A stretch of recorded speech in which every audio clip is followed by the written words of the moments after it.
Kenapa saya menyuarakan lagi kepada Bapak? Karena persoalan ini kalau didiamkan, maka seiring waktu lama-kelamaan akan semakin memudar kemudian hilang.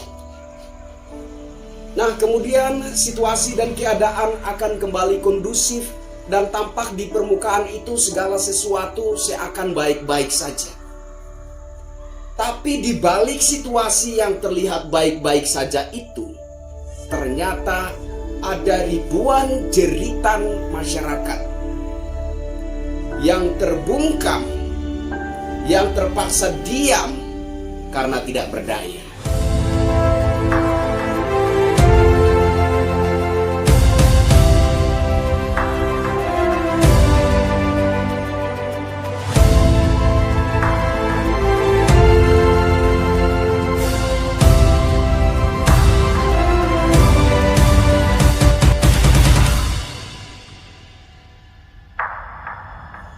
Halo Indonesia, saya Kristianto Yinoni, salam NKRI.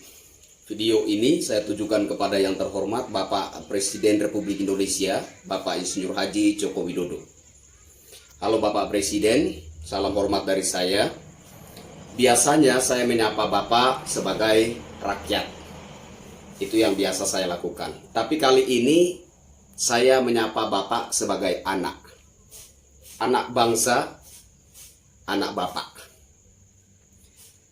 Saya ingin menyampaikan kepada Bapak, mungkin Bapak juga sudah dengar atau belum, tapi saya tidak henti-hentinya dan tidak bosan-bosannya untuk menyuarakan ini demi kemanusiaan.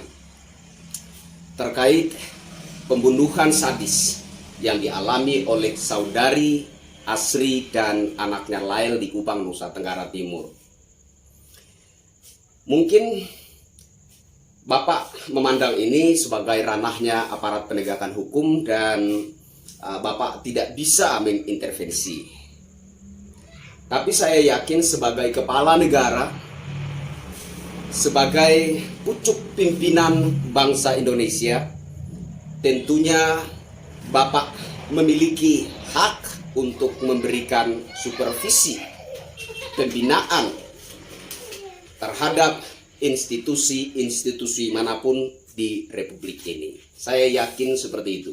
Sehingga tidak bosan-bosannya saya menyuarakan ini kepada Bapak, berharap ada sedikit respon, ada sedikit tanggapan dan perhatian dari Bapak Presiden. Terkait penanganan kasus pembunuhan keji terhadap saudari Astri dan anaknya Lail di Kupang, Nusa Tenggara Timur, di mana sejak awal proses ini mulai berjalan, proses penanganan kasus ini mulai berjalan, masyarakat sudah melihat adanya kejanggalan.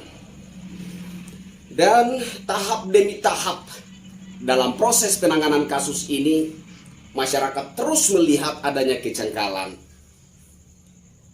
Masyarakat bersuara, masyarakat menyoroti, masyarakat berteriak, tapi suara-suara teriakan masyarakat itu tidak dianggap sama sekali, tidak digubris sama sekali, tidak dipedulikan sama sekali, diabaikan sama sekali. Nah, ini yang menurut saya situasi yang sangat menyedihkan bagi masyarakat lemah pemburu keadilan, Pak. Kenapa saya menyuarakan lagi kepada Bapak? Karena persoalan ini kalau didiamkan, maka seiring waktu lama-kelamaan akan semakin memudar kemudian hilang. Nah, kemudian situasi dan keadaan akan kembali kondusif dan tampak di permukaan itu segala sesuatu seakan baik-baik saja. Tapi di balik situasi yang terlihat baik-baik saja itu, ternyata ada ribuan jeritan masyarakat yang terbungkam, yang terpaksa diam karena tidak berdaya. Bapak Presiden yang saya hormati, seperti awal saya katakan bahwa saya menyapa Bapak saat ini sebagai anak Bapak. Dan saudari saya, Astrid, adalah anak Bapak. Anaknya Lail adalah cucu Bapak. kami adalah anak-anak Bapak. Dan tentunya sebagai anak-anak, kami butuh perhatian dari Bapak. Saya mohon atas nama saudari saya Astrid dan anaknya Lael, dan juga atas nama rakyat jelata, masyarakat lemah, pemburu keadilan di seluruh Nusantara ini, yang hari ini mungkin terpaksa hanya diam saja meskipun merasa terzolimi oleh proses penegakan hukum yang seperti ini. Saya sangat berharap dan masyarakat NTT, khususnya masyarakat lemah yang bernasib sama, yang ingin agar supaya keadilan itu terrealisasi dengan benar dan merata terhadap seluruh rakyat Indonesia, berharap dan memohon kepada Bapak agar supaya Bapak Presiden dapat menanggapi persoalan ini, memberi sedikit respon, dan semoga Bapak Presiden berkenan untuk memberikan supervisi, memberikan sedikit pembinaan terhadap bapak-bapak aparat kepolisian dimanapun berada, agar supaya melakukan penanganan proses penegakan hukum itu secara natural dan apa adanya tanpa dibuat-buat. Jelas ini sangat menyakiti perasaan rakyat lemah.